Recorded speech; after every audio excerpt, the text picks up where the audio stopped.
بسم اللہ الرحمن الرحیم۔ حضرت ابوبکر صدیق رضی اللہ عنہ کے یہاں کپڑے کی تجارت ہوتی تھی اور اسی سے گزر و اوقات تھا۔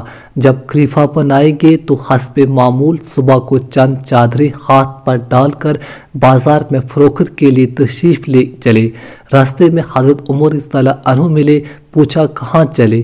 فرمایا بازار جا رہا ہوں۔ حضرت عمر رضی اللہ عنہ نے عرض کیا کہ اگر تم تجارت میں مشغول ہوگے تو خلافت کے کام کا کیا ہوگا؟ فرمایا پھر اہل و عیال کو کہاں سے کھلاؤں؟ عرض کیا کہ ابو عبیدہ رضی اللہ عنہ جن کو حضور اقدس صلی اللہ تعالیٰ علیہ وسلم نے آمین ہونے کا لقب دیا ہے، ان کے پاس چلیں، وہ آپ کے لیے بیت المال سے کچھ مقررہ کریں گے۔ دونوں حضرات ان کے پاس تشریف لے گئے تو انہوں نے ایک مہاجری کی جو اوسطاً ملتا تھا، نہ کم نہ زیادہ، وہ مقررہ فرما دیا۔ ایک مرتبہ بی بی نے درخواست کی کہ کوئی میٹھی چیز کھانے کو دل چاہتا ہے۔ حضرت ابوبکر صدیق رضی اللہ عنہ نے فرمایا کہ میرے پاس تو دام نہیں کہ خریدوں۔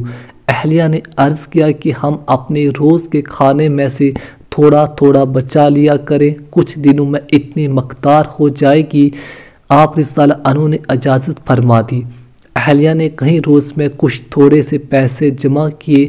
آپ رضی اللہ عنہ نے فرمایا کہ تجربے سے یہ معلوم ہوا ہے کہ اتنی مقدار ہمیں بیت المال سے زیادہ ملتی ہے، اس لیے جو جمع کیا تھا وہ بھی بیت المال میں جمع فرما دیا، اور آئندہ کے لیے اتنی مقدار جتنا انہوں نے روزانہ جمع کیا تھا اپنی تنخواہ میں سے کم کر دیا۔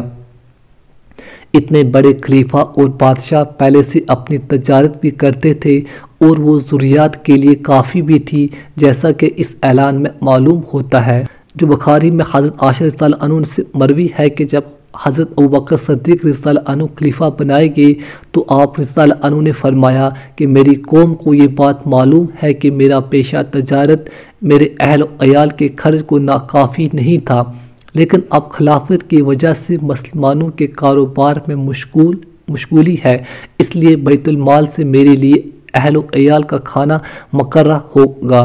اس کے باوجود حضرت ابوبکر صدیق رضی اللہ عنہ اللہ تعالیٰ کا وصال ہونے لگا تو حضرت عائشہ رضی اللہ عنہ کو وصیت فرمائی کہ میری ضرورتوں میں سے جو چیزیں بیت المال کی ہیں وہ میرے بعد آنے والے خلیفہ کے حوالے کر دی جائیں۔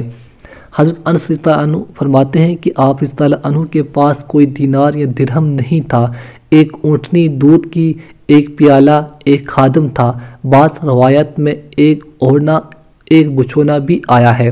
یہ اشیاء حضرت عمر رضی اللہ عنہ کے پاس جب نوبت میں پہنچی تو آپ رضی اللہ عنہ نے فرمایا کہ اللہ تعالیٰ ابوبکر صدیق رضی اللہ عنہ پر رحم فرمائے کہ اپنے سے بعد والے کو مشقت میں ڈال گئے۔